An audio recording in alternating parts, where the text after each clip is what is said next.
এইবার চট্টগ্রামে সরস্বতী পুজো সত্যি এক অন্য মাত্রা পেয়েছে। ভাবনা, সৃজন আর প্রতিটা প্রতিমার মধ্যে যে শিল্পের ছোঁয়া, তা ভাষায় প্রকাশ করা কঠিন।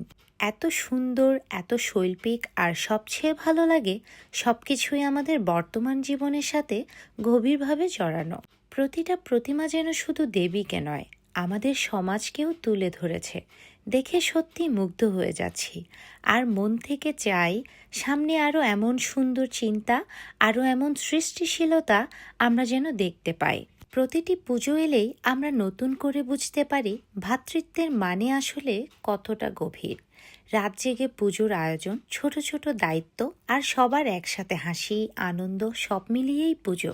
এই আয়োজন তখনই সত্যিকারের সার্থক হয় যখন মানুষের ভালোবাসা, অংশগ্রহণ আর অনুভূতিতে তা প্রকাশ পায়। পুজোর আধ্যাত্মিকতার পাশাপাশি এই পুজোর মাধ্যমে যদি মানুষের কাছে পৌঁছে যায় কিছু সামাজিক বার্তা, তাহলেই হয়তো পুজোর অর্থটা আরও পূর্ণতা পায়। প্রতি বছর আমরা অপেক্ষা করি এমন কিছু দিনের জন্য যেখানে বিশ্বাস, বন্ধন আর ভালোবাসা একসাথে মিলেমিশে যায়। আমি আন্তরিক ধন্যবাদ জানাই যারা এত সুন্দর করে আয়োজন করেন প্রতিটা সনাতনীদের জন্য। আপনাদের পরিশ্রম, ভালোবাসা আর ভাবনাতেই পুজোটা প্রাণবন্ত হয়ে ওঠে। এই ভিডিওতে যাদের নিজের প্রতিমা আছে কিংবা যাদের পাড়ার সরস্বতী প্রতিমাও আছে, তারা কিন্তু কমেন্টে জানাবেন। সেই সাথে আপনার তোলা পুজোর ছবি এই পোস্টের কমেন্ট বক্সে দিয়ে যাবেন। আসুন আমরা সবাই মিলে দেখি আমাদের পুজো, আর গল্পগুলো হোক আরও সুন্দর।